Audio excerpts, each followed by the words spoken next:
Assalamualaikum warahmatullahi wabarakatuh. Waalaikumsalam warahmatullahi wabarakatuh.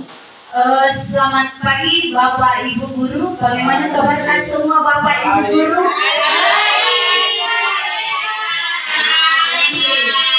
Alhamdulillah kalau seperti itu. Hari ini kita akan melaksanakan sebuah diseminasi dari saya selaku calon guru penggerak Kota Makassar Angkatan 8. Namun sebelum kita masuk ke dalam materi inti, mungkin ada baiknya kalau kita awali dengan berdoa. Mungkin ada Bapak Ibu yang bersedia untuk memandu kita dalam doa. Silakan. Oh ya, silakan Pak Sugri bisa. Bismillahirrahmanirrahim. Sebelum memulai kegiatan, mari kita berdoa bersama-sama. Alhamdulillahirabbil alamin, arrahmanirrahim, maliki yaumiddin, iyyaka na'budu wa iyyaka nasta'in, ihdinas siratal mustaqim, siratal ladzina an'amta 'alaihim ghairil maghdubi 'alaihim waladdallin. Amin. Bapak Ibu, bagaimana hari ini masih semangat untuk menerima materi? Semangat. Iya. Oke, kalau begitu supaya Bapak Ibu tambah semangat, kita ice breaking dulu ya. Nah, mohon Bapak Ibu ikuti ya gerakan yang saya tampilkan di depan supaya kita tambah semangat. Berdiri supaya lebih fresh kita punya badan. Oke, semua tahu semua tepuk semangat pagi. Iya, yang itu saja karena kebetulan Bapak Ibu guru sudah pada tahu semua, jadi itu yang kita lakukan. Ya, kita mulai. Semangat pagi. Asik. Alhamdulillah. Bagaimana perasaannya Bapak Ibu guru? Iya. Kalau begitu Bapak Ibu guru disilakan untuk kembali duduk di tempatnya. Tapi Bapak Ibu guru ada beberapa materi yang insya Allah akan saya paparkan pada kesempatan ini. Ini adalah kegiatan diseminasi praktik berbagi praktik baik terkait dengan budaya positif. Segera memperkenalkan, Bapak Ibu sudah pasti tahu karena kita satu sekolah.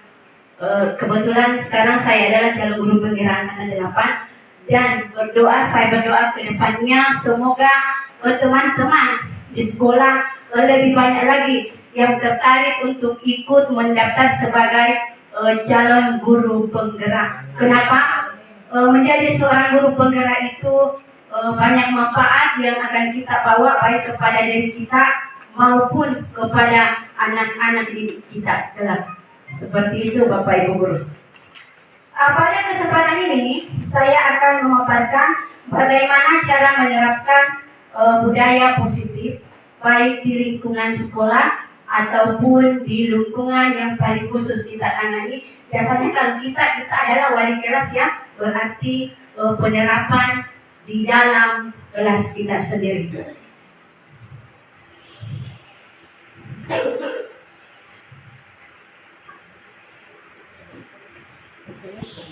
Bapak Ibu, adapun hal yang menjadi latar belakang kenapa saya mengangkat penerapan budaya positif dalam diseminasi ini adalah ini.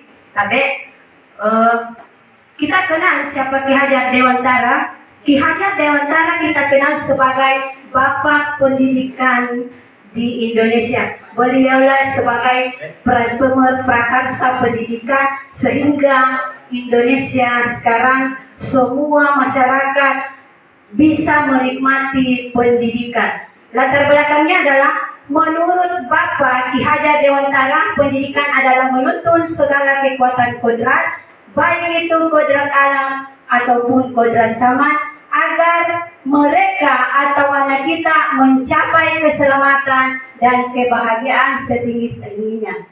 Nah, untuk mencapai kebahagiaan itu, sekolah adalah tempat atau wadah di mana anak-anak kita menempuh pendidikan Di sekolah lah harus ada penerapan budaya positif supaya apa yang menjadi cita-cita pendidikan kita bisa tercapai. Next. Ada beberapa materi yang akan saya sampaikan pada kesempatan ini. Yang pertama adalah disiplin positif dan nilai-nilai kebajikan universal. Yang kedua, teori motivasi, hukum dan penghargaan. Yang ketiga, keyakinan kelas. Keempat, kebutuhan dasar manusia dan dunia berkualitas. Yang kelima, restitusi 5 posisi kontrol kita sebagai seorang guru. Yang keenam adalah bagaimana menerapkan segitiga restitusi untuk sebuah kasus di dalam sekolah kita. Next. Ya, yang pertama yang akan saya bahas adalah disiplin positif dan nilai-nilai kebajikan universal. Bapak Ibu, saya yakin setiap hari di telinga kita terdengar kata disiplin. Seperti itu ya Bapak Ibu. Adakah di antara Bapak Ibu yang mau memberikan pendapat apa itu disiplin, seperti apa? Jika ada, disilahkan. Tapi Bapak Ibu ada yang mau memberikan pendapatnya terkait apa itu disiplin? Ada? Mematuhi aturan. Iya. Satu pendapat, mematuhi. Berarti disiplin. Dari Ibu Rahmi katanya mematuhi. Ada lagi? Ya, datang tepat waktu. Itu semua adalah disiplin. Kedepannya kita akan bahas lebih lanjut terkait apa itu disiplin, seperti apa yang kita anggap disiplin positif di sekolah, dan bagaimana nilai-nilai kebajikan itu diterapkan di dalam disiplin positif. Next. Ya Bapak Ibu, silakan dilihat di slide, perhatikan. Disiplin positif. Disiplin adalah sikap atau perilaku yang menggambarkan kesadaran seseorang untuk mengikuti aturan, norma, atau tata tertib yang telah ditetapkan. Ya, disiplin itu bukan hanya dilihat datang tepat waktu dia sudah disiplin. Kenapa? Sebentar kita akan bahas ada motivasi di dalam disiplin. Jadi, anakku, muridku datang tepat waktu. Oh, berarti dia disiplin. Belum tentu. Kenapa? Di dalam diri kita ada 2 motivasi yang akan kita bahas. Ada motivasi dari luar, ekstrinsik, dan motivasi dari dalam diri kita, namanya intrinsik. Yang lebih berpengaruh kebanyakan pada siswa kita adalah motivasi eksternal. Bagaimana caranya kita seorang guru merubah motivasi itu menjadi motivasi intrinsik atau kesadarannya sendiri. Jadi kapan seseorang sudah memiliki kesadaran diri sendiri tanpa takut aturan, tanpa takut dihukum, maka itulah namanya motivasi intrinsik. Berikut, disiplin positif ada beberapa manfaatnya. Ini menciptakan lingkungan positif. Salah satu strategi yang perlu kita tinjau adalah penerapannya disiplin positif. Kemudian mengajarkan disiplin positif, membawa anak-anak menjadi anak-anak yang bertanggung jawab, menumbuhkan kesadaran diri berdasarkan nilai-nilai kebajikan. Kemudian disiplin positif juga membuat murid memahami dan menyadari berdasarkan motivasi internal, bukan akibat paksaan, pujian, atau hukuman. Sebentar lebih lanjut kita akan membahas tentang ini, paksaan, pujian, hukuman. Ya, next. Oke, ya. Sebelum lanjut ke materi nilai-nilai, adakah yang masih ingat tadi apa yang dimaksud disiplin? Ya, oke, bagus ya. Iya, ketaatan aturan sesuai dengan kesadaran kita sendiri, kesadaran dari dalam, bukan dorongan dari luar. Nah, sekarang kita masuk ke dalam materi nilai-nilai kebajikan universal. Kadang kita bertanya, ini nilai-nilai kebajikan sebenarnya pernah ku dengar Ibu, tapi tidak ku tahu Ki, kalau ini pada yang dimaksud. Iya. Inilah beberapa contoh nilai-nilai kebajikan universal yang disepakati beberapa institusi organisasi. Pendidikan juga di sini sudah sepakat. Ada beberapa nilai yang diangkat oleh pendidikan melalui profil pelajar Pancasila, yaitu 1. Beriman dan bertakwa kepada Tuhan Yang Maha Esa dan berakhlak mulia, mandiri, empati, bernalar kritis, dan sebagainya. Inilah semua nilai-nilai kebajikan universal. Kalau kita anggap ini, kapan kita kemarin anggap dia sebagai hampir seperti pedoman-pedoman saja ya, pedoman. Jadi kalau ada yang mau bertanya apa itu nilai kebajikan, nilai kebajikan adalah sesuatu prinsip positif yang disepakati oleh beberapa institusi. Inilah contoh-contohnya. Next, okay? Ya, okay. Nah, kita masuk ke teori motivasi, hukum, dan penghargaan serta restitusi. Pasti ada yang bertanya, ini materinya tadi nilai, kenapa melangkah lagi ke motivasi? Ya, oke. Ada kaitannya Ibu. Dengan mengetahui motivasi perilaku murid, maka seseorang guru akan mampu dengan bijak memberikan solusi jika ada perilaku murid yang kurang sesuai dengan kebajikan universal. Titik utama, tujuan utama kita belajar motivasi, belajar keyakinan, belajar teori kontrol dan sebagainya adalah bagaimana cara anak-anak kita bisa menerapkan disiplin positif dengan menjadikan nilai-nilai kebajikan itu sebagai pedoman mereka. Salah satu contoh, bagaimana sifat positif saya, bagaimana saya terapkan dalam kelas saya, kedisiplinan anak-anak saya dengan menerapkan kedatangan mereka lebih awal agar nilai-nilai kebajikan terkait disiplin bisa terlaksana dengan baik. Jadi antara materi satu dengan materi lain ada keterkaitannya. Next, ya. Berikut teori motivasi. Ya. Tadi sempat saya jelaskan ada 2 motivasi dalam diri kita. Bukan hanya murid, tetapi kita semua manusia memiliki 2 motivasi. Ada motivasi dari dalam diri kita, biasa disebut eksternal atau intrinsik. Motivasi dari luar biasa disebut eksternal atau ekstrinsik. Ini ada beberapa motivasi. Ini ada 3 motivasi. Terkadang motivasi ini ada pada murid kita. Yang pertama adalah adanya motivasi, adanya perilaku murid timbul karena adanya motivasi menghindari ketidaknyamanan hukuman. Salah satu contoh yang saya bilang tadi di awal, anak saya, murid saya masuk ke sekolah tepat waktu. Saya tidak tahu apakah motivasinya intrinsik atau ekstrinsik. Karena motivasi itu terkadang anak-anak datang ke sekolah lebih awal. Kenapa? Dia takut hukuman, Bu. Dia takut hukuman. Tetapi ada juga anak-anak yang datang lebih awal karena dia sudah mulai sadar.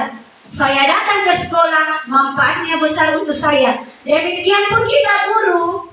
Terkadang saya datang cepat ataukah Bapak Ibu datang cepat, kenapa? Takut mendapat teguran. Tetapi ada juga terkadang kita datang karena kita sadar mengajar adalah tanggung jawab saya.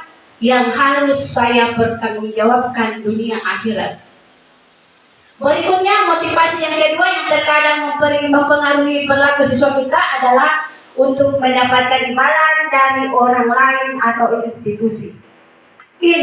Imbalan ini biasa kita dengar dengan kata hadiah, penghargaan. Sebentar lebih lanjut akan dibahas apakah penghargaan atau hadiah itu baik untuk siswa kita.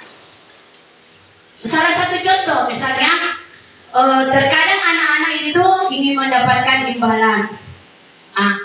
Kadang anak-anak ibu guru disuruh ibu gurunya ke sana, silakan ikhlas. Tetapi ternyata dia mau supaya saya lebih dekat dengan ibu guruku, nanti nak kasih nilai tinggi. Berarti itu motivasi bukan dari dalam dirinya, tetapi ada pengaruh dari luar.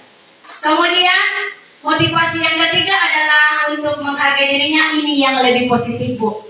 Semoga kita semua bisa menjadikan anak-anak kita berperilaku di sekolah karena memiliki motivasi ini.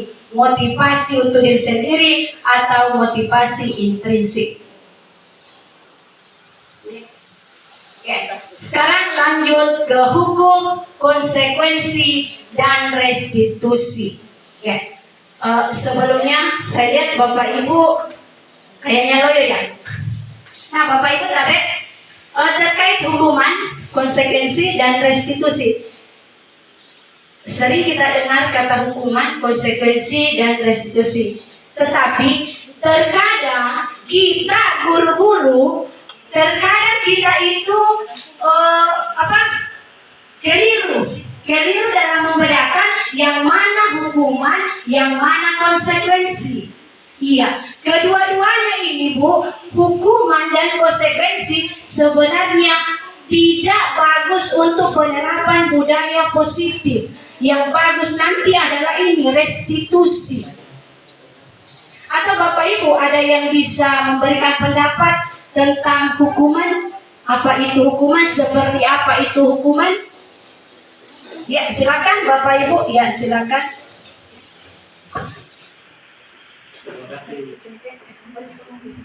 Terima kasih kesempatan yang diberikan pada materi. Kalau menurut saya, hukuman yang diberikan itu ketika misalnya ada anak-anak yang sudah mendengar atau melakukan kesalahan, nah itu harus dilakukan hukuman kalau menurut saya, karena supaya memberikan efek kepada siswa itu sendiri. Nah, salah satunya kan misalnya kedisiplinan tanpa ada misalnya kontrol, misalnya kontrol hukuman misalnya, itu kan tidak akan bisa berjalan dengan baik, atau misalnya teguran seperti itu. Jadi kalau saya bisa untuk hukuman, tapi sesuai dengan takaran masing-masing begitu. Terima kasih. Terima kasih. Ada pendapat dari rekan kita, Pak Supri sudah menjabarkan apa itu, seperti apa itu hukuman, dan dia berpendapat bahwa hukuman itu bisa sesuai dengan takarannya masing-masing ya. Oke, sebentar akan dijelaskan lebih jelas apakah benar kita menerapkan itu atau salah. Sebentar akan ke depannya. Ini sebagai intermezzo saja untuk Bapak Ibu. Kalau terkait dengan konsekuensi, ada tidak yang mau memberikan gambarannya seperti apa itu konsekuensi? Ya, ada Bapak Ibu yang bersedia? Ya, oke. Tapi kalau tidak ada, konsekuensi ini sebenarnya hampir sama dengan hukuman. Cuma kalau konsekuensi ini adalah sesuatu yang sebenarnya kita sudah sepakati. Jadi saya kasih contoh, anak-anak, kalau kau datang terlambat, tidak ikut pembelajaran. Sepakat anak-anak, sepakat. Itu namanya konsekuensi. Itu adalah konsekuensi. Ada kesepakatan antara dua belah pihak. Tetapi sebentar kita pelajari lagi, apakah bisa diterapkan seperti itu. Nah, berikutnya adalah restitusi.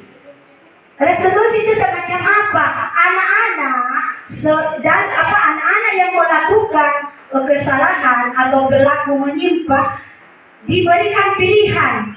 Di sini ini namanya restitusi. Ada pilihan. Pilihan apa? Pilihan ke dirinya, bagaimana caranya dia merubah perilakunya yang menyimpang menjadi perilaku yang positif. Jadi sebenarnya ini restitusi menaungi kedua ini. Ya, oke. Di sini saya kira sudah Bapak Ibu sudah baca dalam menjalankan peraturan ataupun keyakinan kelas atau sekolah. Bila mana ada suatu pelanggaran, tentunya sesuatu harus terjadi. Untuk itu kita perlu meninjau ulang tindakan penegakan peraturan atau keyakinan kelas sekolah kita selama ini. Tindakan terhadap suatu pelanggaran pada umumnya terbentuk hukuman, konsekuensi. Selain itu, karena tindakan tersebut diperkenalkan juga program disiplin positif. Selama ini Bapak Ibu guru, terutama saya, termasuk saya, apabila ada pelanggaran, kebanyakan saya di sini hukuman atau konsekuensi. Alhamdulillah setelah masuk di calon guru pendidikan, calon guru penggerak, saya sudah tahu sedikit banyak yang saya tahu tentang penerapan restitusi. Ternyata restitusi itu membawa dampak positif untuk anak kita. Next, ya, oke. Ini penjelasannya Bapak Ibu, silakan disimak. Ya, silakan disimak penjelasannya Bapak Ibu.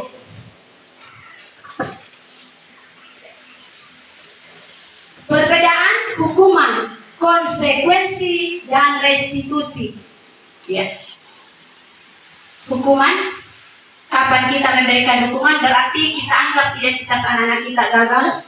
Anak-anak ada pada kegagalan. Hukuman itu seperti apa? Sesuatu yang menyakitkan harus terjadi. Tidak nyaman untuk murid, anak, untuk jangka panjang. Kemudian kalau konsekuensi, ini sesuatu yang harus terjadi. Yang saya bilang tadi, biasanya ada kesepakatan. Kemudian dampaknya juga tidak nyaman untuk murid untuk jangka waktu pendek. Ya. Kemudian restitusi. Restitusi itu ada pilihan. Pilihan yang tadi saya maksud adalah kita memberikan kesempatan kepada seorang siswa bagaimana dia memilih perilaku untuk memperbaiki kesalahannya. Kemudian ini manfaatnya menguatkan murid anak dalam waktu jangka panjang. Oke, nah sekarang ibu-ibu sudah dipahami yang mana namanya hukuman, yang mana namanya konsekuensi dan restitusi. Ya, sudah dipahami? Kalau dipahami silakan disimak, ada 2 di bawah pemaparan terkait ini, ada hubungannya. Ya. 1. Mencatat 100 kali di dalam buku kalimat, saya tidak akan terlambat lagi karena terlambat ke sekolah tidak baik. Oke. Kedua, lari mengelilingi lapangan basket 2 kali karena terlambat hadir di sekolah. Pertanyaan saya adalah, untuk sebuah kasus pertama mencatat 100 kali di buku kalimat saya tidak akan terlambat lagi, apakah masuk hukuman atau konsekuensi? Sepakat? Ya, yang konsekuensi bisa diangkat tangannya, tabe Bapak Ibu 1, 2, oke. 5.000 yang katakan konsekuensi. Selain itu hukuman. Kalau yang hukuman tabe Bapak Ibu, ya 1.000 orang, oke. Iya 1.000 orang, oke. Nah sebelum kita memberikan pendapat, pahami di atas. Hukuman itu terkadang menyakitkan, menyakiti fisik Bapak Ibu, menyakiti hati. Menyakiti fisik, menyakiti hati, perasaan. Itu hukuman. Kira-kira kalau menulis ini apakah dia menyakiti? Menyakiti, capek menulis. Menyakiti, tersakiti. Iya, oke. Tetapi perhatikan, ada dampak Bu, ada dampak yang dibawa, dan dampak yang dibawa tidak menyakiti fisik. Tidak ya? Kalaupun menyakiti hanya jangka pendek. Bagus sekali pemahamannya Bapak Ibu. Berarti dia masuk kategori konsekuensi. Nah, berikutnya lagi, lari mengelilingi lapangan basket 2 kali karena terlambat hadir di sekolah. Ini kategori apa, Bapak Ibu? Iya, kategori hukuman. Dan saya seorang guru pernah melakukan seperti itu. Tapi semoga ke depannya saya tidak lakukan lagi. Saya mengajar tahun 2010, apabila ada yang terlambat Bapak Ibu guru, terserah saya suruh kengkring di dalam kelas 20 kali kengkring. Tujuannya saya supaya besok dia tidak mengulangi. Memang pada saat itu sampai tamat anak-anak tidak mengulangi Bapak Ibu. Tapi saya tidak tahu apakah ada fisiknya anak-anak yang saya lukai, atau saya sakiti, ataukah perasaannya. Setelah belajar tentang ini Bapak Ibu, saya baru sadar ternyata apa yang saya lakukan selama ini membawa dampak besar dan jangka panjang kepada anak didik saya. Tapi semoga mereka memaklumi bahwa tindakan kita itu adalah untuk mendisiplinkan mereka. Ya, artinya begini Bapak Ibu, semoga sebentar dengan selesai kita materi ini, kita sudah bisa menimbang, kita bisa memilah seperti apa tindakan kita ke depannya kepada anak-anak kita. Ya, saya lanjut ya Bapak Ibu. Atau ada yang mau bertanya, silakan bertanya. Kalau ada yang mau dipertanyakan, ya, tidak apa-apa, silakan.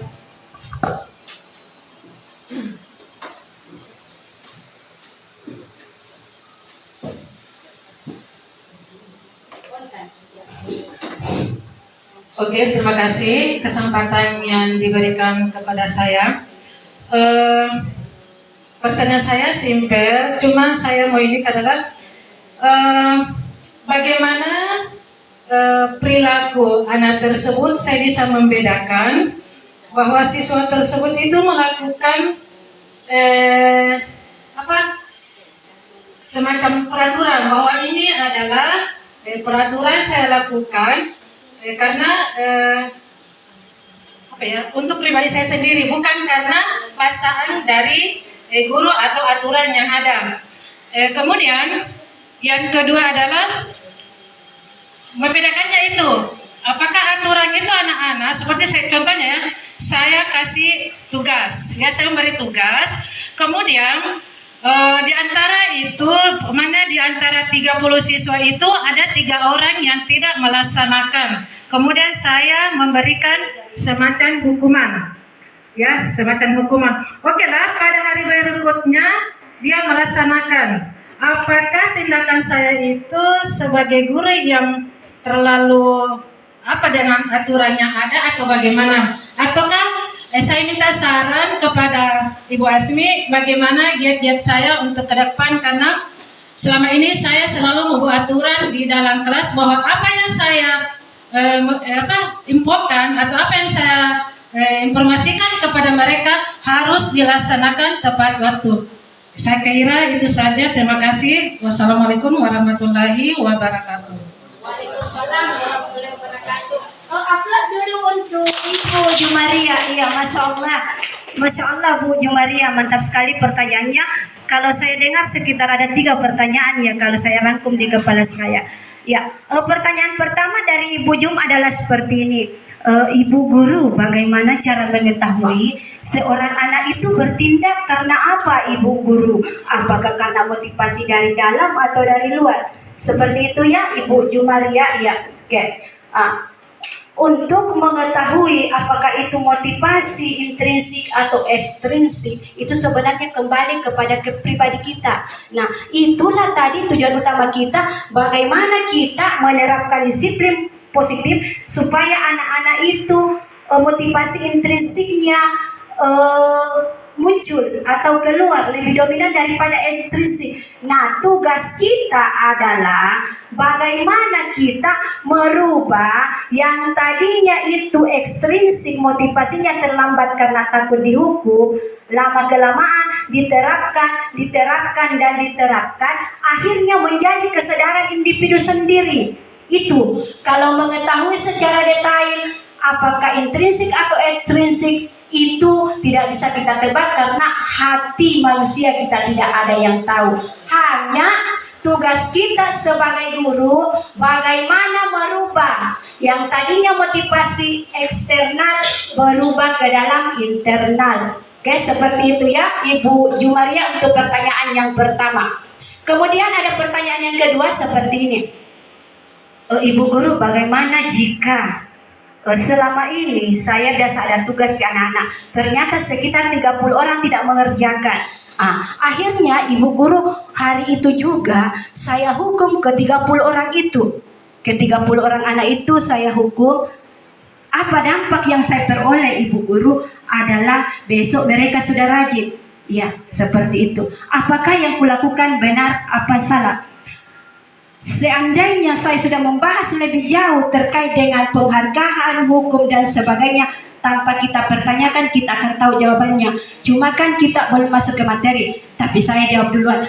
Kalau menurut saya itu masih salah, Ibu. Kenapa? Kembali lagi ke kata hukuman. Kata hukuman akan mempengaruhi dalam jangka waktu panjang. Disiplinnya yang tadi itu kita mau internal, kita mau intrinsik, maka seterusnya anak-anak itu hanya rasa takut yang ada di hati mereka sehingga mereka berbuat. Ya, seperti itu ya. Jadi memang selama ini saya juga seperti itu, menyerapkan itu Bu dulu. Cuma sekarang saya sudah berpikir, oh ternyata apa yang selama ini saya lakukan salah. Jadi itu sebenarnya bukan salah total Ibu, tapi kurang tepat untuk perubahan disiplin positif anak-anak. Jadi kenapa? Karena takutnya di sini anak-anak setiap menulis hanya motivasi takut hukuman yang muncul seperti itu. Nah, Ibu kasih saran, saya kasih saran sebenarnya nanti cuma akan dipelajari ini restitusi sebenarnya sebentar. Yang paling tepat kita lakukan sebagai guru sebenarnya adalah ini restitusi, memberikan pilihan. Saya kasih contoh sebelum kita masuk ke materi yang lebih lanjut. Saya kasih contoh. Seorang anak saya datang. Saya sementara menjelaskan, hampir selesai materi, seorang siswa masuk. Artinya tanda kutip dia sudah sangat terlambat, ketinggalan beberapa materi, seperti itu ya. Dia masuk, ketinggalan beberapa materi. Oke lah, saya kasih masuk. Dulu kalau ada anak-anak begitu terlambat, Bapak Ibu saya hukum, suruh kenkring 20 kali kenkring. Setelah kenkring, saya tidak pernah pikir apakah kakinya ini saya punya anak sakit apa tidak. Tetap paksa duduk belajar. Dulu saya seperti itu 2010 saya ingat sekali. Tapi dengan saya belajar ini, lambat laun saya sudah merubah perspektif saya. Oh, saya tidak seperti itu lagi. Akhirnya anak-anak yang masuk, saya bolehkan masuk, silakan masuk. Setelah itu saya tanya, anak-anak kenapa terlambat? Ini Bu Guru kamu tahu tidak kalau terlambat itu melanggar apa tidak? Iya Bu Guru, melanggar. Kalau melanggar apa yang kamu langgar? Disiplin Bu Guru. Oke, kamu tahu? Iya, tidak apa-apa. Melanggar orang itu wajar nak. Yang tidak wajar itu kalau kita lakukan berulang-ulang kali. Anak-anak, kira-kira mungkin tidak terlambat lagi. Mau Bu Guru? Bagaimana caranya? Cepat kau bangun Bu Guru kalau malam. Itu motivasi intrinsiknya Bu. Dia sendiri yang menciptakan pilihan perubahan apa yang mau dia lakukan untuk dirinya. Saya tidak memaksa. Sebentar malam kau harus tidur cepat, besok pagi kamu harus bangun cepat. Saya tidak paksa. Dia sendiri yang pilih pilihan apa kira-kira yang cocok untuk saya.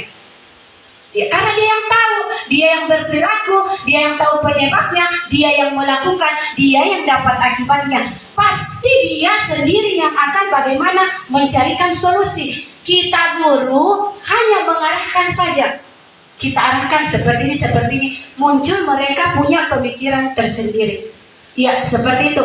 Kemudian ada pertanyaan tadi yang ketiga, Ibu Jum tadi lupa. Iya, oke, terima kasih. Terima kasih Bapak Ibu Guru. Saya kira mengantuk semua. Mari kita dulu menyanyi Marina ya. Kita dulu goyang Marina. Iya, oke. Bapak Ibu Guru kita berdiri semua. Mari kita semangat Bapak Ibu Guru. Bagaimana? Marina, tapi kalau menari goyang-goyang ya. Jangan saja begini. Jadi Marina menari di atas menara. di atas menara Marina menari. Ya bisa Bapak Ibu bisa? Ya.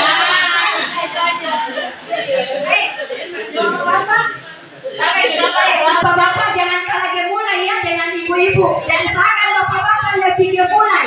Ya, oke. Bagaimana siap kita mulai? Siap. Oke. Ini harus Marina. Berarti kalau bapak-bapak baco menari. Jadi lagu saja kata Marina dengan baco. Oh Marino ya. Kalau bapak-bapak Marino, kalau ibu-ibu Marina, iya. Kalau ada yang salah menyebut namanya sebentar kita bawa naik menyanyikan lagu Indonesia Raya. Ya, ya oke. Kita mulai Bapak Ibu, mulai. Saya menyanyi, Bapak Ibu yang ikuti gerakan. Marina menari di atas menara, di atas menara. Marina menari. Satu kali lagi. Marina menari di atas menara, di atas menara. Marina menari. Masya Allah, tepuk tangan untuk kita semua.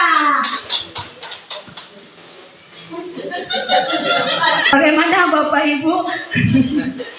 Ya, tetap masih semangat ya, masih semangat. Ya, kita masih lanjut lagi, lanjut. Ya, hukuman oleh penghargaan. Ya, dihukum oleh penghargaan. Terkadang saya sendiri ibu, saya sendiri guru, terkadang tidak menyadari ternyata penghargaan itu adalah sebuah hukuman bu. Penghargaan itu adalah sebuah hukuman.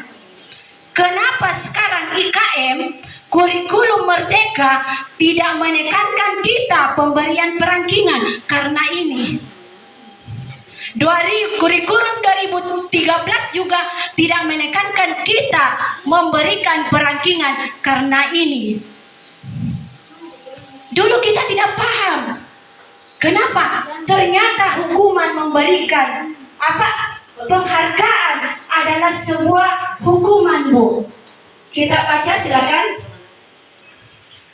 Dihukum oleh penghargaan, bahwa penghargaan berlaku sama dengan hukuman dalam arti meminta atau membujuk seseorang melakukan sesuatu untuk memenuhi suatu tujuan tertentu dari orang yang meminta atau membujuk. Dorongannya adalah eksternal karena mau penghargaan, dan akan ada faktor ketergantungan.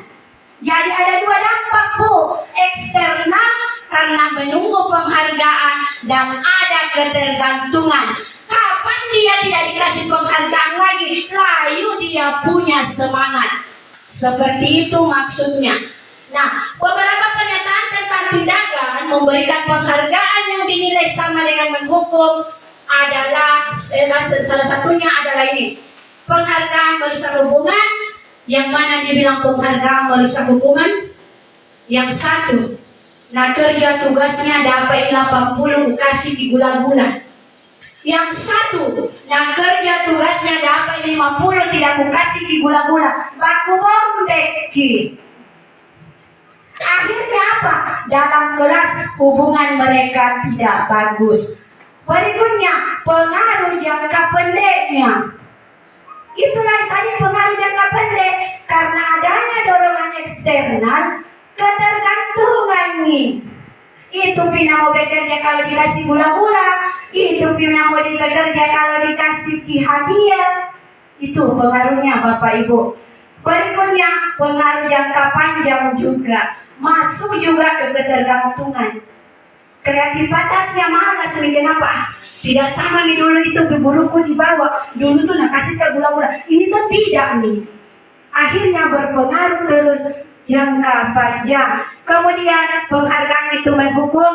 Intinya adalah penghargaan itu motivasinya eksternal, dan terkadang anak-anak ketergantungan aktivitasnya menunggu penghargaan baru mau bekerja atau mau melaksanakan tugasnya.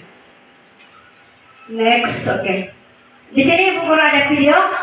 Mohon Bapak Ibu silakan disimak videonya.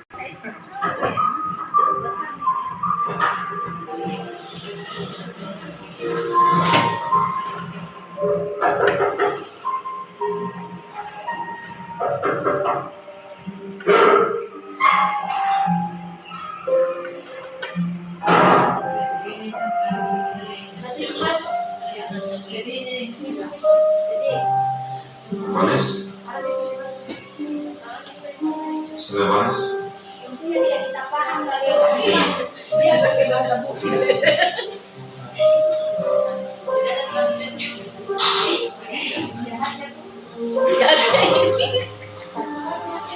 Kalau masa berjumpa, jadi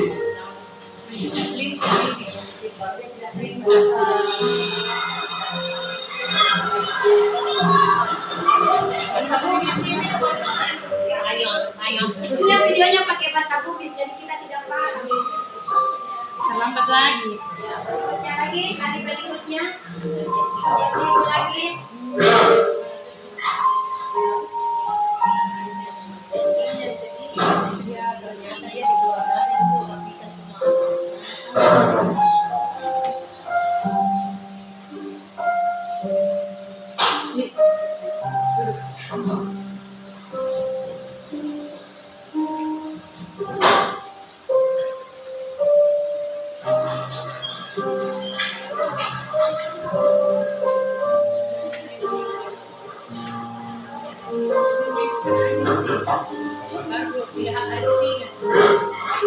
Hari berikutnya masih seperti itu, masih terulang. Masih seperti itu.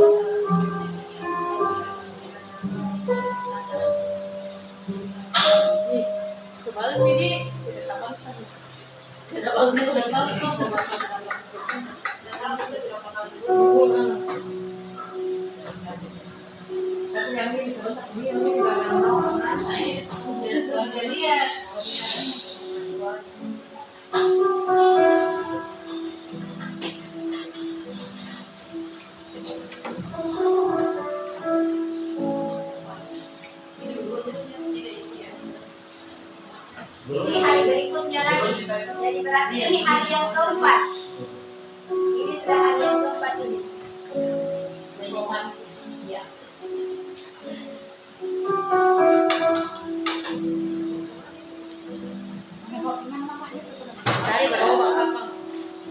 Ini sudah hari yang keempat. Ini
Bapak Ibu sudah menyimak semua videonya?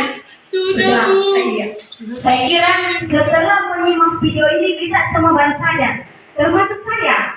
Saya setelah menyimak video ini saya baru sadar, ternyata tindakan saya yang saya lakukan selama ini, yang saya anggap saya pegang teguh sebagai pedoman kebenaran bagi saya, ternyata kesalahan total untuk orang lain.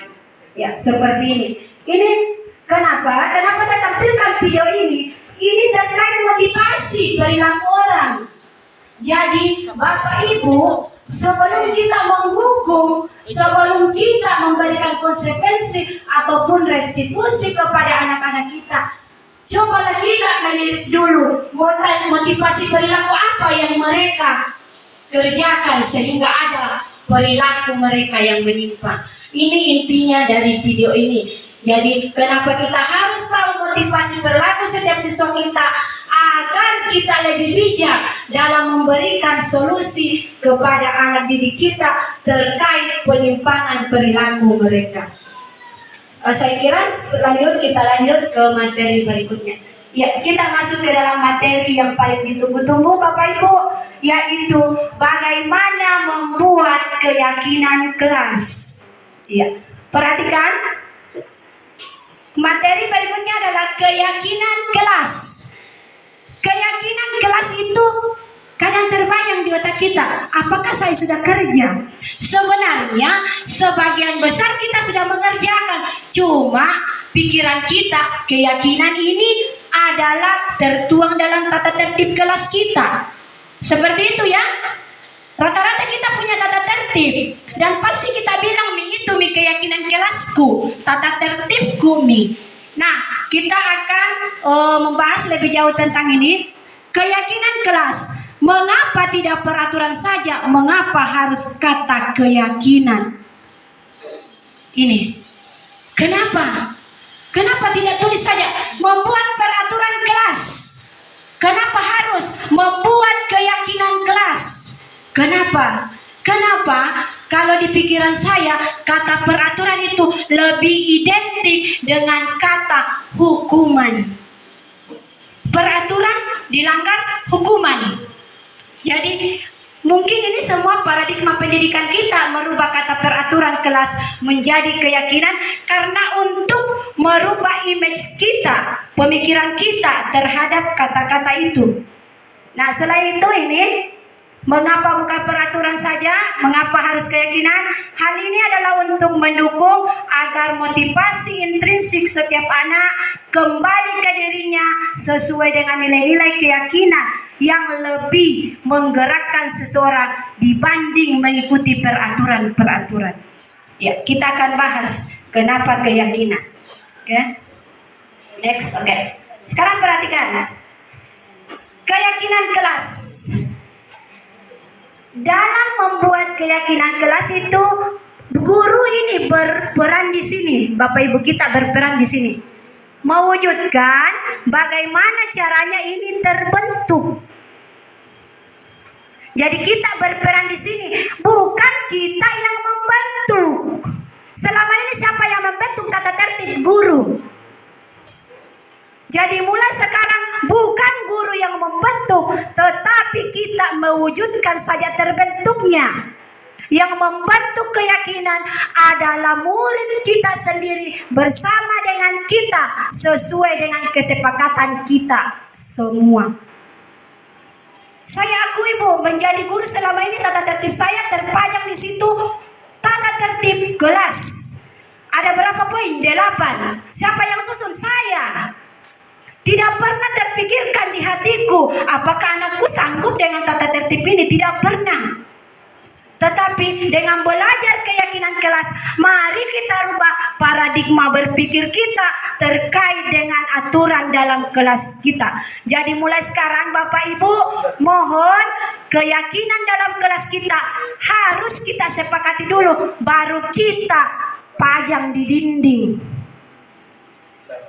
Jadi mari kita rubah paradigma pendidikan kita ke arah yang lebih baik lagi. Berikut, keyakinan kelas itu berisi nilai-nilai kebajikan universal yang tersurat dan tersirat. Tadi dari awal di buku saya sudah kasih contoh beberapa kebajikan, misalnya disiplin dan sebagainya, jujur dan sebagainya. Itu adalah nilai-nilai ya, nilai-nilai kebajikan. Nilai-nilai kebajikan itu akan dicapai melalui keyakinan yang kita buat. Salah satu contoh tadi, keyakinan kelas nomor 1. Datang lebih awal 15 menit sebelum pembelajaran dimulai. Keyakinan apa yang timbul? Kedisiplinan. Ya, seperti itu Bapak ya. Yang kedua, kesepakatan kedua misalnya, menjaga kebersihan kelas. Keyakinan apa yang timbul? Kerjasama, kebersihan, kekompakan, dan sebagainya. Jadi dari keyakinan akan terwujud nilai. Nah, sekarang yang berikutnya, keyakinan kelas memiliki peran penting dalam pendidikan karena membentuk landasan filosofi dan nilai-nilai. Itulah tadi, dari keyakinan akan membentuk nilai apa yang bisa dicapai di kelas kita bersama anak-anak kita. Nah, dari keyakinan muncul ini. Keyakinan inilah yang kita sepakati di sini.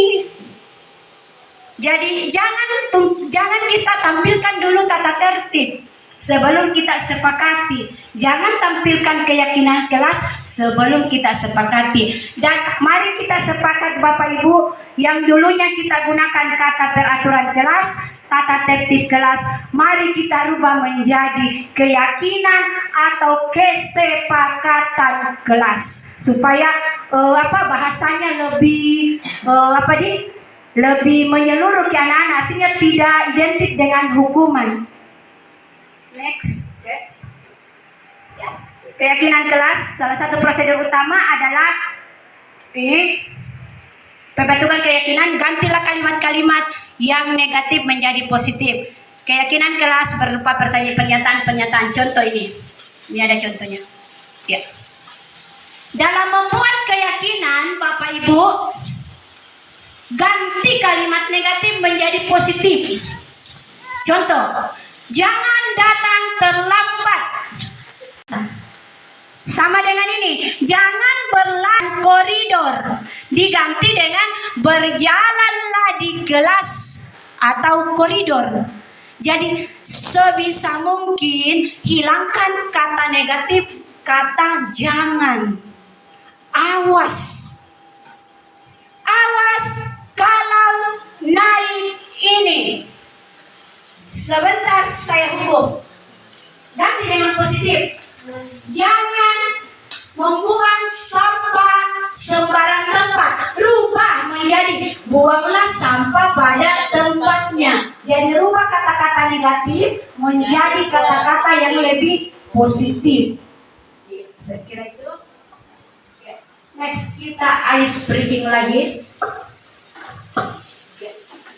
Bapak Ibu mohon berdiri sejenak. Kita ice breaking untuk merentangkan otot-otot kita, meregangkan otot-otot kita yang tegang. Oke, kembali. Semangat pagi. Ha. Asik. Ha. Oke. Iya, terima kasih Bapak Ibu guru. Terima kasih Bapak Ibu guru yang hebat. Insya Allah kita selesai dengan keyakinan kelas. Silakan dipertanyakan. Ada yang mau bertanya Bapak Ibu? Jika tidak ada, saya kasih semacam kuis sebenarnya. Ya. Jika tidak ada, saya kasih semacam kuis ya. Perhatikan, tapi ini adalah kertas sticky note. Tugas Bapak Ibu adalah kita belajar membuat keyakinan kelas di dalam kelas kita. Jadi sebentar saya bagikan sticky note ini ke Bapak Ibu. Silakan Bapak Ibu isi keyakinan apa kira-kira yang Ibu mau tuangkan di dalam tulisan Bapak Ibu. Paham sampai di sini Bapak Ibu? Paham. Oke, kalau begitu saya bagi sebentar hasil tulisannya. Mohon Bapak Ibu kumpul di sini ya, tempel saja masuk. Jadi silakan ditempel sebentar apa hasil dari kesepakatan yang kita mau. Ya, oke. Ya, saya bagikan. Ya, silakan ditulis ya.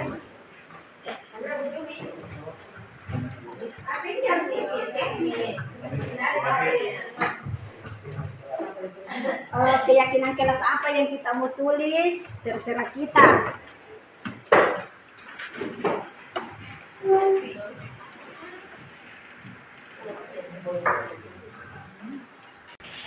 Dalam membuat keyakinan, jangan menggunakan hilangkan kata jangan atau kata awas. Kata-kata negatif itu hilangkan. Bekerja sama dalam menjaga kebersihan kelas. Sama sih. Sama-sama. Tidak apa-apa, artinya kan masing-masing punya keyakinan dalam dirinya yang mau kita tuliskan. Saya bertanya, jika tidak mengerti. Saya juga. Ya. Berarti nanti kan tidak buka-buka. Pada siang kebas pakai gambarnya, Pak. Ajak ke bawah. Pada siang kebas pakai gambarnya. Ya, bisa ke sini, ke bawah, ke bawah. Ke bawah sih pakai gambarnya ke sedih. Saya yang menunya. Iya, beda apa? Saya makan. Iya, supaya banyak Pak. Bisa ya. Ayah, Pak. Kan di sini ada sesuai di PT. Bukan. Geleng-geleng kena sutra. Ya. Banyak keyakinan ini. Oke. Ya, kan kelas 1 toh? Bapak Ibu masih ada yang belum selesai? Oke, Bapak Ibu masih ada yang belum selesai? Silakan ditempelkan keyakinan yang kita mau.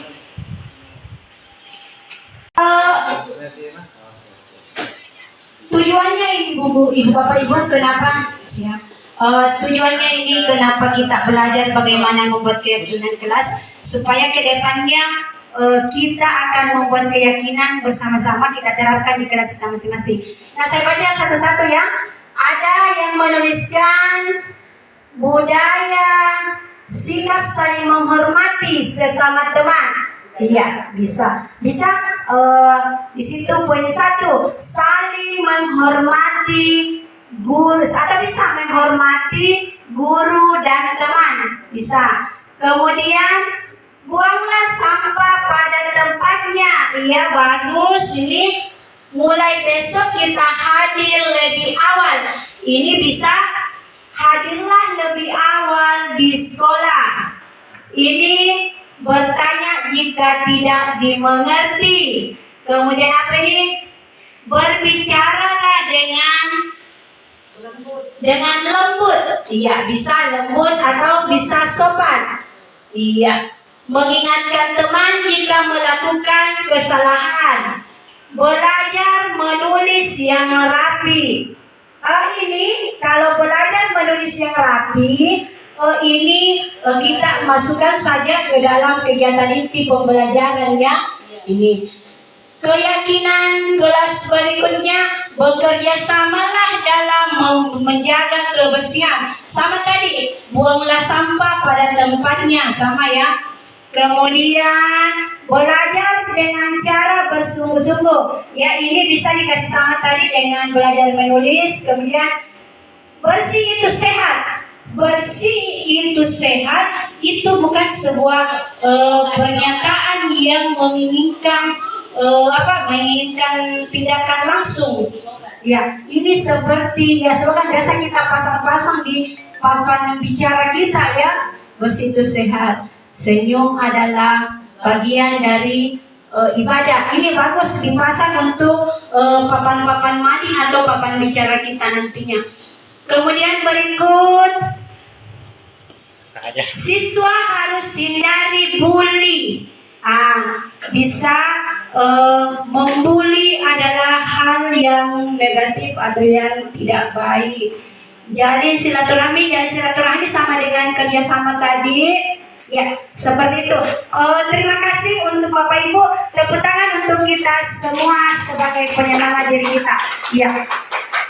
Saya kira ya Bapak Ibu sudah paham bagaimana cara membuat keyakinan kelas. Kenapa rata-rata sudah bagus, bahasanya sudah positif, pernyataan-pernyataannya sudah bagus dan mudah dipahami. Berikut kita lanjut pada ini materi kebutuhan. Kalau kebutuhan itu terkait dengan motivasi juga Bapak Ibu. Jadi yang kita mau bahas di sini adalah kebutuhan manusia secara menyeluruh. Bukan hanya siswa ya Bapak Ibu. Ini bukan hanya siswa. Ini kebutuhan bertahan hidup, guru, orang tua, sebagai siapapun pasti ini. Kemudian kasih sayang, kepenguasaan, kebebasan, kesenangan. Yang mana yang bertahan hidup kan kita butuh makan. Kasih sayang, yang mana kebutuhan kasih sayang seorang siswa adalah tidak apa-apa Bapak Ibu, sekali-kali kita panggil, nah sini kita bercanda dengan kita punya anak-anak. Karena walaupun sekecil apapun candaan kita akan berkesan di hati mereka kelak, menjadi pengingat di hari kelak nanti terhadap mereka. Kemudian penguasaan ini artinya pengakuannya. Ada anak-anak dapat 10, tepuk tangan, pintar, itu kan pengakuan. Atau semacam reward, jangan direward dalam bentuk benda, bisa motivasi kata-kata, ih bagus, pintar, tingkatkan ya, seperti itu. Kemudian kebebasan ini terkait dengan kebutuhan pilihannya anak-anak. Terkadang anak-anak, misalnya saya mengajar pecahan matematika, ya, anak-anak mau mengerjakan dengan cara A, silakan. Yang penting tujuan kita adalah sama, mendapatkan misalnya hasil terakhir adalah 20/10. Terserah mau cara apapun dia mau pakai untuk mencapai itu, silahkan. Kemudian kesenangan, terkadang anak-anak itu waktu bermainnya ya, anak-anak ini kesenangan dalam kelas kan sudah jenuh, keluar dari kelas istirahat bisa bermain dan sebagainya. Iya. Berikut ini yang paling utama Bapak Ibu, kita mau pahami di mana kita. Apakah kita sebagai penghukum, pembuat merasa bersalah, teman, pemantau atau manajer? Saya terkadang di sini Bapak Ibu.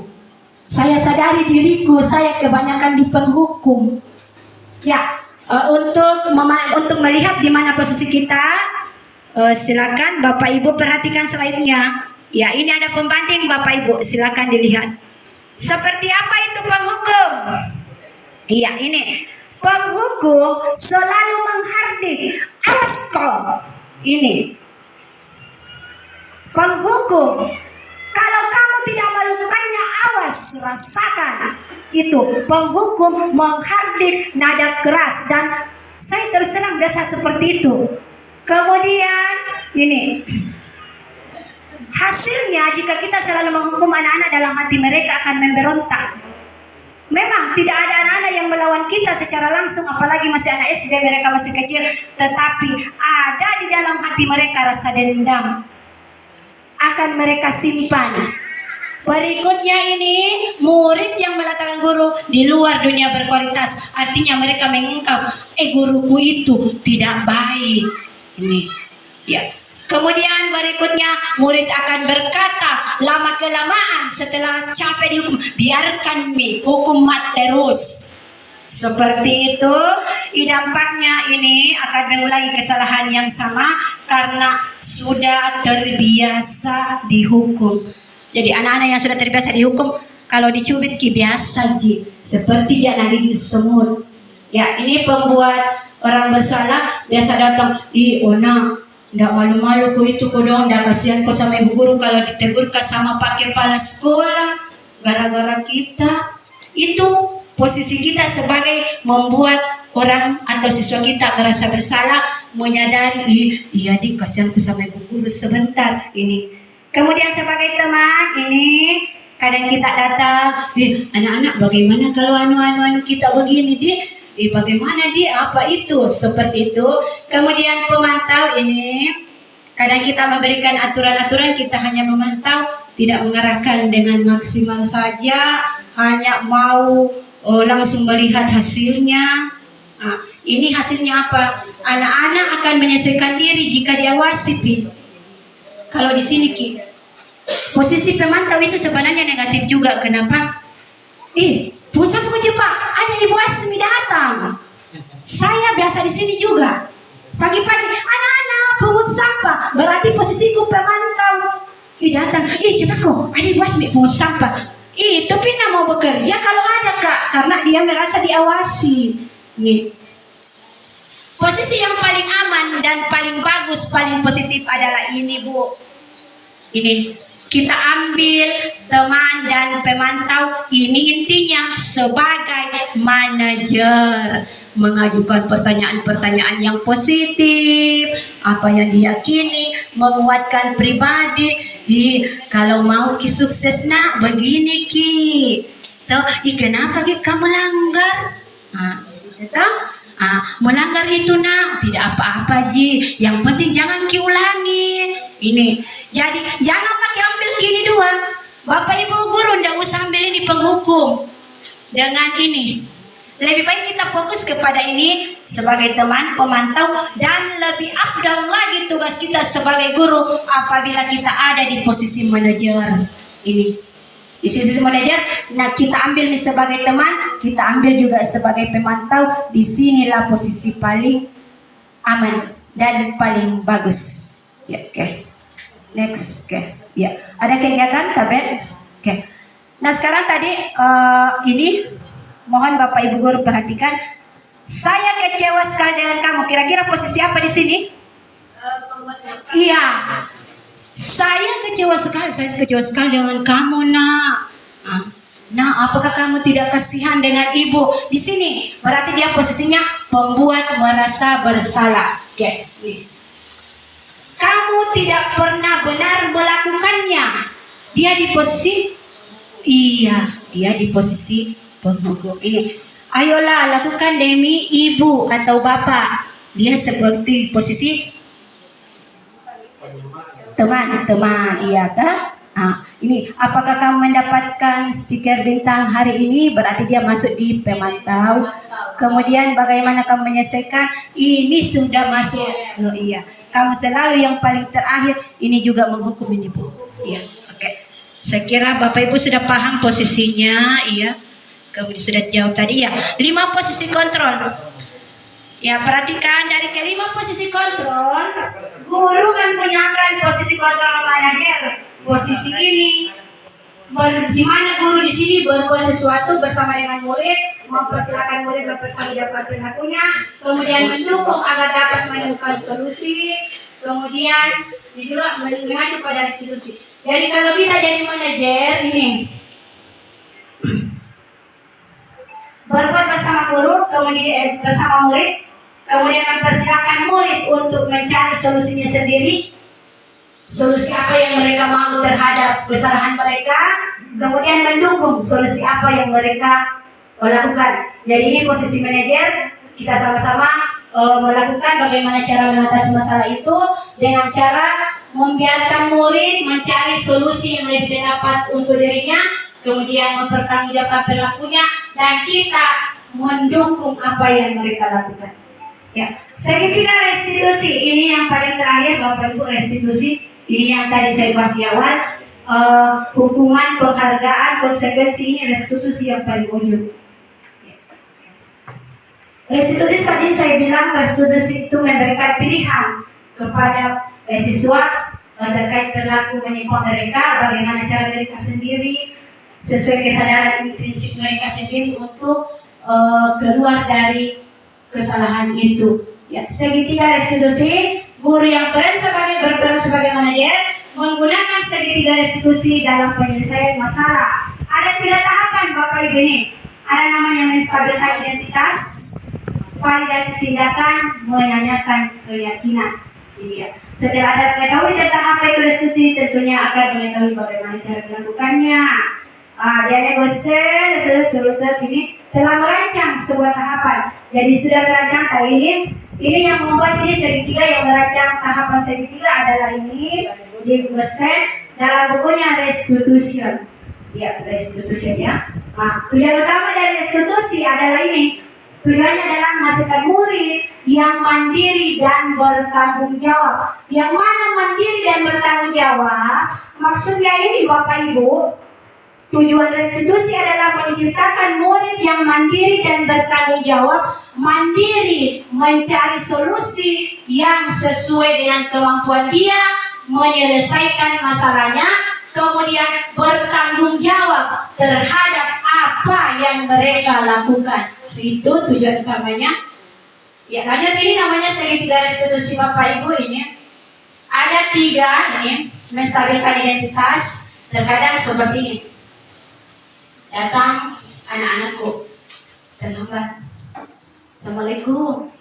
Waalaikumsalam. Saya mau di sini ya menstabilkan ini, menstabilkan apa ini? Menstabilkan identitas ini. Assalamualaikum. Waalaikumsalam. Silakan masuk. Nah, sebentar, ada apa kita pakai nanti? Tika, sini dulu nak. Iya Bu. Kamu tahu hari ini kamu kenapa nak? Tahu Bu, terlambat. Kita stabilkan, dia sudah tahu. Oh, identitas saya hari ini adalah terlambat. Ya, kita stabilkan. Nah, tetapi jangan juga kita langsung mencap. Kamu begini, jangan. Nah, oke, kamu sudah tahu toh hari ini kamu terlambat. Kamu tahu tidak kalau terlambat itu dampaknya kamu apa? Tahu Bu, apa? Saya ketinggalan pelajaran. Oh iya, berarti dia sudah tahu identitas. Saya terlambat, saya akan terlambat pembelajaran. Identitas itu yang mau kita timbulkan di dia, sehingga muncullah motivasinya sendiri untuk berubah. Nah, berikutnya lagi. Nah, terlambat itu rata-rata orang pernah jadi terlambat. Nah, tetapi jangan itu yang salah kalau kita mengulangi lagi. Ini kembali. Setiap orang pasti pernah melakukan kesalahan, tetapi bagus kalau tidak diulangi lagi. Ini. Nah, bukan kamu satu-satunya yang pernah terlambat. Nah, Anu juga pernah terlambat. Nah, ini namanya menstabilkan identitas tanpa membuat anak-anak ini merasa dihakimi, tetapi kembali kepada dirinya secara sadar dia bisa salah pagi hari. Berikutnya lagi, yang ini validasi tindakan yang salah ini. Ini validasi tindakan yang salah berkaitan dengan motivasi Bu. Sama dengan video yang tadi saya tampilkan. Dia tidak validasi dulu. Ini. Dia tidak validasi tindakan salahnya anaknya, langsung dia hantam penggaris dia punya tangan sesuai. Itu dia tidak validasi. Harusnya bertanya ini. Tika, hari ini kamu terlambat. Iya Bu. Alasan kamu terlambat apa Tika? Tadi malam Bu terlambat Kak bangun, tidur. Kenapa? Main game Kak. Oh iya. Ini namanya validasi tindakan yang salah. Kemudian ada cara-cara yang lebih efektif. Apa yang kamu butuhkan? Tika, main game tadi malam? Iya Bu. Jadi bagaimana sebenarnya? Tidak deh. Nah, di sini. Setelah itu masuk ke dalam menanyakan keyakinan kelas apa. Nah, Tika, iya Bu, masih Bu ingat Ki? Waktu itu kan pernah dibuat keyakinan kelas Tika? Iya Bu, ku ingat sekali. Kira-kira Tika, keyakinan apa yang kau langgar ini hari Tika? Kedisiplinan Ibu Guru. Dia sudah tahu identitas apanya, sudah kita laksanakan. Ini masuklah ke sini. Tika, betul keyakinan kelas apa yang kau langgar? Iya Bu, disiplin. Kira-kira kau mau apa Tika? Mau kamu disiplin Kak Dek? Bagaimana caranya? Ibu Guru, mau Kak nanti tidur lebih awal, bangun pagi Kak cepat. Inilah identitas yang kita mau. Tidak kita kasih tahu Ki, besok bangun pagi. Besok bangun pagi, sebentar malam tidur kau cepat. Tapi dia sudah sadar sendiri. Mau Kak Bu, tidur Kak lebih cepat deh, baru bangun Kak besok pagi. Inilah namanya segitiga restitusi. Semoga kita semua bisa menerapkan segitiga restitusi. Ada videonya Ibu Guru di sini.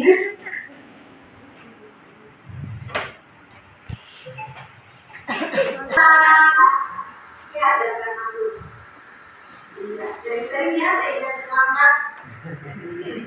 Namanya selamat pagi hari yang coba itu sifat sudah dikenal beberapa materi. Kita sudah masuk lagi ke materi inti ya sifat ya, sedangkan sifat yang disebutkan sifat.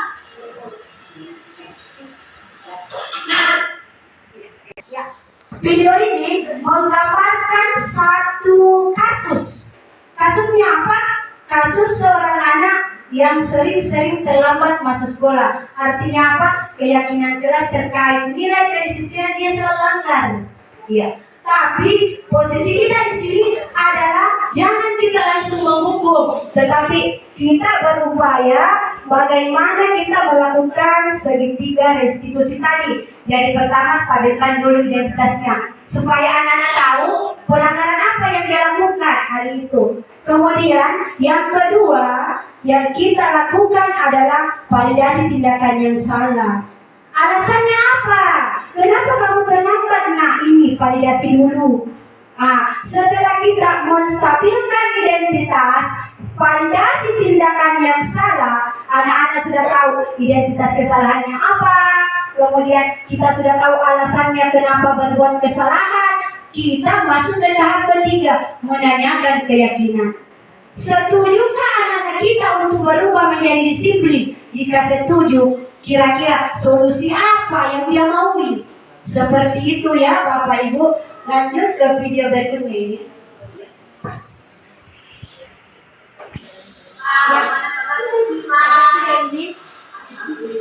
Pada video ini saya berusaha memposisikan diri saya sebagai seorang manajer tanpa memberi hukuman fisik konsekuensi.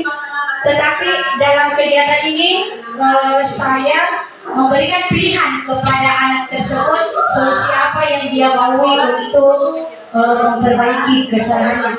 Inilah Bapak Ibu tabel, inilah yang namanya menerapkan segitiga restitusi itu pada sebuah tindakan menyimpan atau sebuah kasus, sebuah kesalahan murid-murid di sekolah kita. Oke, saya kira bulan materi sudah selesai Bapak Ibu Guru. Kesimpulan materi ini adalah ini. Tapi Bapak Ibu, menjadi seorang guru itu kita tidak luput dari kesalahan. Sayang kita dan guru-guru lain itu tidak akan pernah luput dari sebuah kesalahan. Artinya terkadang kita berbuat sesuatu yang mungkin kita permainan sebagai kebenaran hakiki pada diri kita, ternyata membawa dampak yang sangat besar dan berkepanjangan bagi murid kita. Dan semoga kita semua guru-guru bisa menerapkan ini disiplin positif. Ya, seorang guru haruslah mampu bagaimana cara membudidayakan sifat positif di sekolah kita. Kenapa? Dengan sikap positif ini, maka konsep-konsep inti dari sifat positif semuanya dan sebagainya adalah sebagai pendukung keberhasilan kita sebagai guru dalam mencapai tujuan pendidikan kita. Tujuan pendidikan yang tadi sudah dipaparkan di awal. Saya kira sekian materi dari saya. Semoga ada manfaatnya untuk saya pribadi, untuk Bapak Ibu. Semoga dengan melihat materi ini, apa yang selama ini kita lakukan, mari kita renungkan bersama apakah sudah sesuai, apakah belum sesuai. Dan jika belum sesuai, mari kita semua beritikad baik mulai dari sekarang untuk merubah paradigma kita dari mendidik yang monoton menjadi mendidik yang menuntut anak-anak kita kelak. Sekian, wabillahi taufiq wal hidayah. Assalamualaikum warahmatullahi wabarakatuh. Ya, tepuk semangat dulu satu kali. Tepuk semangat. Sebu. Asik asik. Ya, terima kasih Bapak Ibu. Mohon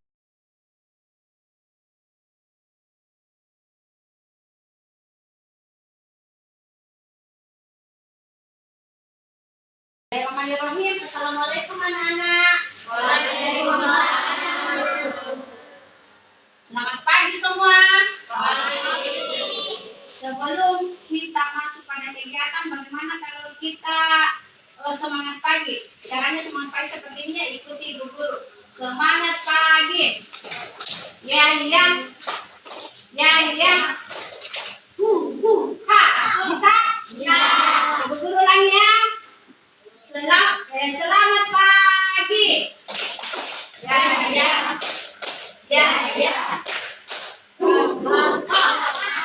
Oke, bagus. Sampai kita semua. Anak, hari ini sebelum kita memulai pembelajaran, kita akan membuat dulu kesepakatan kelas atau keyakinan kelas. Pernah dengar kata kesepakatan? Pernah. Kesepakatan adalah sesuatu yang kita inginkan bersama, disepakati bersama, dan diterapkan bersama. Paham? Oke. Sekarang perhatikan ya. Kesepakatan kelas atau biasa disebut keyakinan kelas. Ibu guru kasih contoh satu misalnya. Ibu guru mau menulis kesepakatan kelas tentang disiplin. Ibu guru tulis, datang lebih awal ke sekolah 15 menit sebelum pembelajaran dimulai.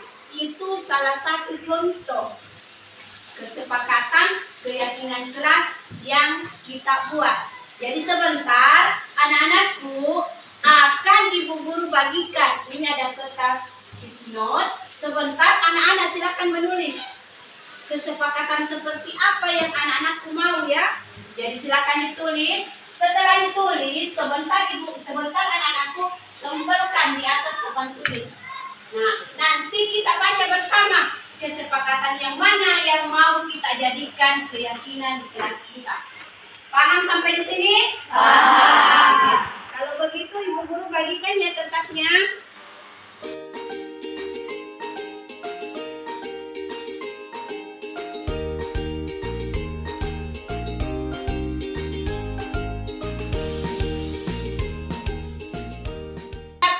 Siapa yang belum dapat kertas sticky note-nya? Sudah dapat semua? Sudah. Nah, sekarang tugas anak-anakku adalah silakan menulis keyakinan seperti apa yang mau kita sepakati. Setelah ditulis, boleh ditempel di atas papan tulis. Sebentar kita pilih yang mana yang paling cocok untuk kita jadikan sebagai keyakinan di kelas kita untuk kita terapkan selama proses pembelajaran di kelas kita. Setuju? Setuju. Silakan ditulis nah.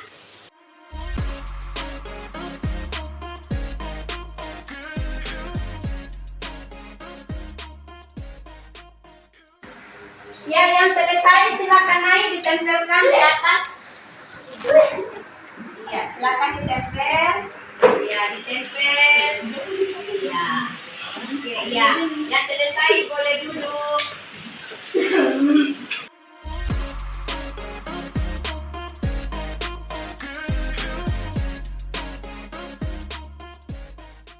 Ya, sudah semua?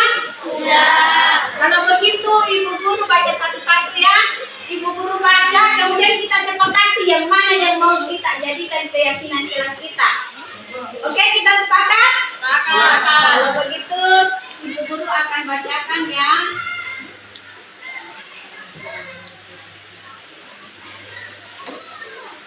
Ya.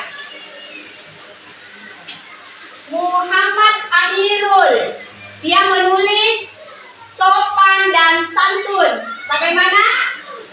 Kita sepakati? Sepakat. Oke, kalau begitu berarti kita sepakati sopan. Bersikap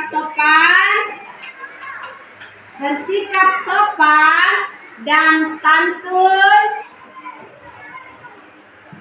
kepada guru dan teman. Sepakat dengan ini? Sepakat. Ada lagi dari Adli Pratama, jujur. Bagaimana? Sepakat dengan itu? Sepakat. Kalau begitu kita ambil keyakinan yang kedua. Selalu bersikap jujur. Ya.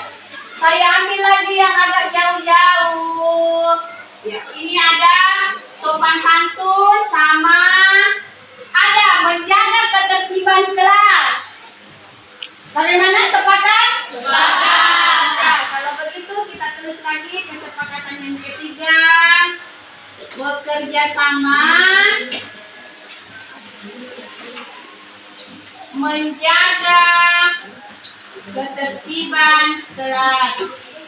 Sama menjaga ketertiban, menghormati guru sama dengan kata sopan ya. Sopan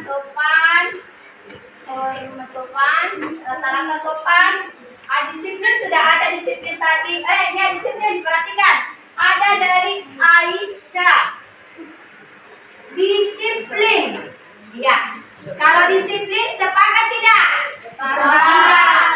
Kalau begitu kita ambil satu kesepakatan lagi, keyakinan jadikan keyakinan. Yang keempat adalah datang lebih awal ya. Datang lebih awal sebelum pembelajaran dimulai.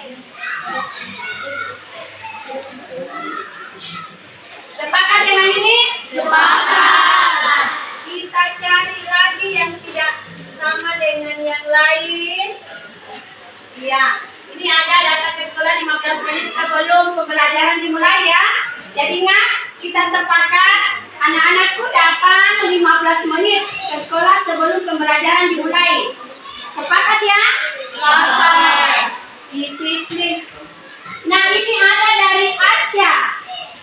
Menjaga kebersihan. Bagaimana? Sepakat tidak dengan itu? Sepakat. Itu kita tulis lagi. Keyakinan kita yang kelima yaitu menjaga kebersihan.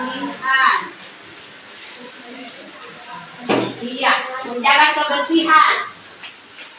Berikutnya ada lagi. Ada dari Aura, saya lihat ada dari Aura. Minta izin sebelum keluar kelas. Sepakat dengan ini? Sepakat. Nah, saya tulis lagi. Jadi anak-anakku sebelum keluar kelas, pada saat proses pembelajaran berlangsung harus minta izin. Kita tulis lagi. Ibu guru sudah baca semua keyakinan menurut anak-anakku yang mau disepakati. Sebagian besar yang ditulis anak-anakku ada yang sama. Kita mengambil kesimpulan sesuai dengan yang kamu tulis. Ada beberapa kesimpulan, ada 6 di sini yang kita sepakati. Nah, dengarkan semua ya. 1. Bersikap sopan dan santun kepada guru dan teman.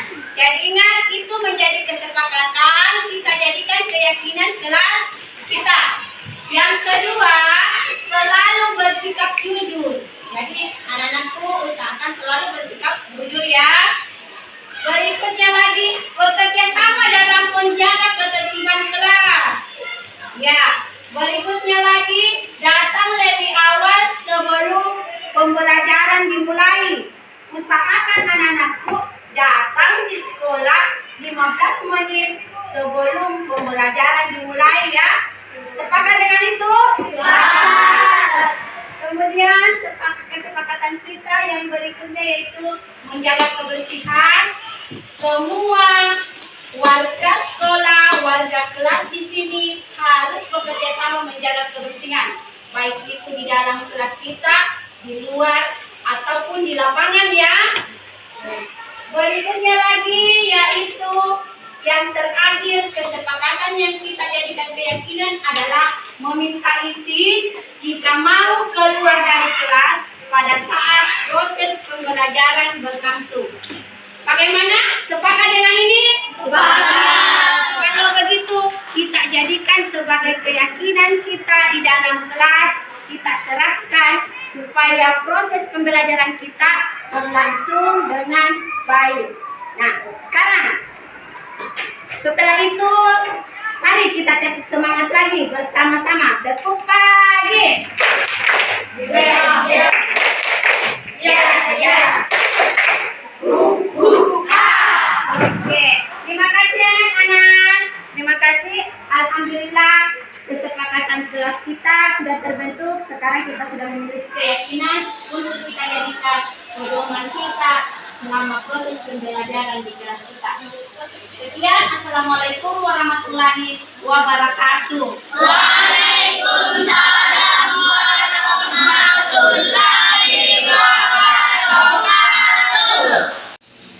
Assalamualaikum warahmatullahi wabarakatuh. Perkenalkan, nama saya Zul Hikmah, guru dari UPT SPF SD Negeri Tamawang 1, ingin memberikan testimoni dari kegiatan diseminasi yang telah dilaksanakan oleh Ibu Hasmi SPD sebagai calon guru penggerak Angkatan 8. Dari hasil kegiatan yang telah dilaksanakan, saya beserta rekan-rekan guru di UPT SPF SD Negeri Tamamau 1 telah mendapatkan bagaimana ilmu tentang mewujudkan budaya-budaya positif yang kedepannya akan kami laksanakan di kegiatan kami sehari-hari dan mampu membuat keyakinan kelas yang akan juga kami laksanakan bersama siswa-siswa kami di lingkungan sekolah maupun di dalam kelas. Terima kasih. Assalamualaikum warahmatullahi wabarakatuh.